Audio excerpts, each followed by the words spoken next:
অনেক বেশি তেল মশলা দেওয়া খাবার ওপরে তেল ভাসছে, দেখতে খুব সুন্দর লাল টকটকে, দেখতেও ভাল লাগে, খেতেও ভাল লাগে, কিন্তু সেটা শরীরের জন্য ভালো না। একটা স্বাস্থ্যকর চিকেনের রেসিপি আজ আমি আপনাদের সাথে শেয়ার করছি, দেখুন আপনারা, আশা করছি ভালো লাগবে। প্রথমে 3 টেবিল চামচ পরিমাণ সর্ষের তেল খুব ভালো করে গরম করে নেব।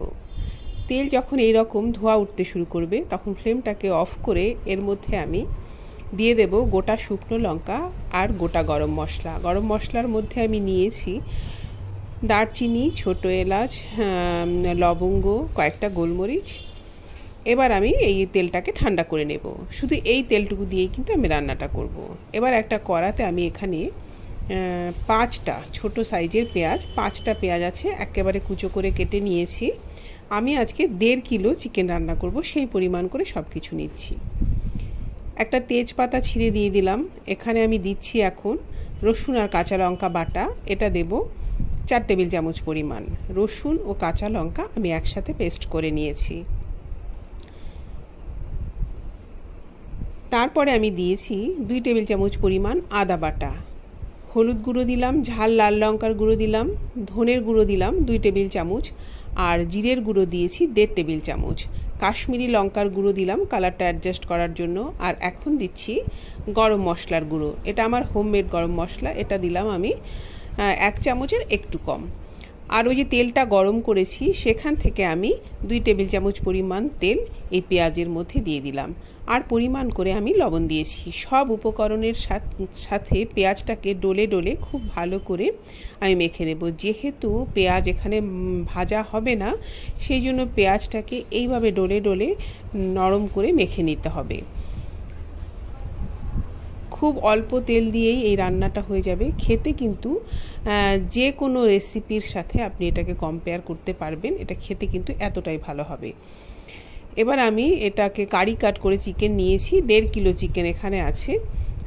সমস্ত উপকরণের সাথে চিকেন খুব ভালো করে মেখে নিয়ে আধ ঘন্টা আমি ঢাকা দিয়ে রেখে দেব। প্রচণ্ড এই গরমে খুব বেশি তেল মশলা দেয়া খাবার আমাদের কিন্তু একেবারেই খাওয়া উচিত নয়। সেই জন্য এই রকমের চিকেন কারি আমাদের শরীরের জন্যও ভালো, আর এটা বানাতেও কোনো অসুবিধে নেই, আর খেতেও কিন্তু বেশ ভালোই লাগবে। 2টো আস্ত রসুন দিয়ে দিলাম, এটা অপশনাল, যারা পছন্দ করবেন তারা দেবেন। আর ওই গোটা গরম মশলাগুলো তেলে খুব বেশি সময় রেখে দিলে যেহেতু পুড়ে যেত, সেই জন্য আমি তুলে রেখে দিয়েছিলাম, কিছুক্ষণ পরে সেইগুলো দিয়ে দিলাম। সব উপকরণের সাথে মেখে নিয়ে আধ ঘন্টা ঢাকা দিয়ে রেখে দেব।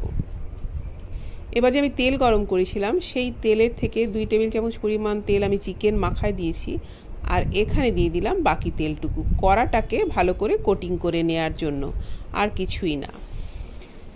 এবার সমস্ত মাখা চিকেনটা এই কড়ার মধ্যে দিয়ে দেব। আর ওই কড়াটার মধ্যে যে আমি চিকেন মেখেছি সেই কড়াটা ধুয়ে আমি 3 থেকে 4 চা চামচ পরিমাণ জল দিয়ে দেব। এবার সব কিছু নেড়ে চেড়ে মিশিয়ে নিয়ে ঢাকা দিয়ে দেব। আমি কিন্তু আজকের এই চিকেনের রান্নাতে বা চিকেনের এই রেসিপিতে কোনো বাইরের জল বা এক্সট্রা জল ব্যবহার করব না। এইভাবে ফ্লেমটাকে কমিয়ে দিয়ে ঢাকা দিয়ে দিয়ে চিকেনটা রান্না করে নেব। চিকেনের থেকে, পেঁয়াজের থেকে প্রচুর পরিমাণে জল বেরোবে। এই জলেই আমি সিম আঁচে কষে কষে রান্নাটা করে নেব। যেহেতু আমি খুব অল্প তেল দিয়ে রান্নাটা করছি, সেই জন্য এই রান্নার শেষে যেন খুব বেশি গ্রেভি না থাকে। বারবার করে ঢেকে দেব, আর কিছুক্ষণ পরে তুলে একবার করে নিচ থেকে নেড়ে দিয়ে আবারও ঢেকে দেব।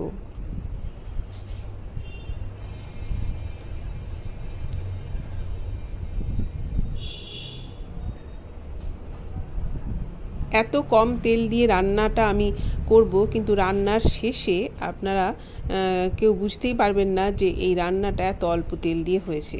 কারণ এখন কিন্তু ব্রয়লার চিকেনের গায়ে বা মধ্যে প্রচুর চর্বি থাকে, যেটা রান্নার পরে গলে যায়, এবং চিকেনটা এমনি কিন্তু অনেকটাই ওপরতে তেল ভাসে। আমি এখানে যে তেল ব্যবহার করেছি সেই তেলটা দিয়ে আমি যখন রান্নাটা শেষ করব, চিকেনটা কিন্তু দেখতে খুবই সুন্দর হবে, আর খেতে তো ভালো হবেই।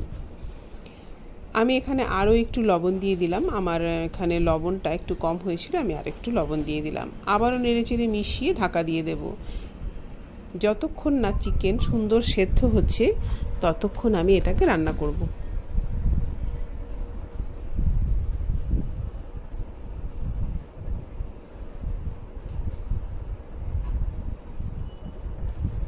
বেশ অনেকক্ষণ রান্না করে নেওয়ার পরে চিকেন কিন্তু এখন পুরোপুরি সেদ্ধ হয়ে গিয়েছে। আমি কয়েকটা আস্ত কাঁচা লঙ্কা দিয়ে দিলাম আর ফ্লেমটাকে অফ করে দিয়ে আমি 1 চামচ মতন ঘি দেব।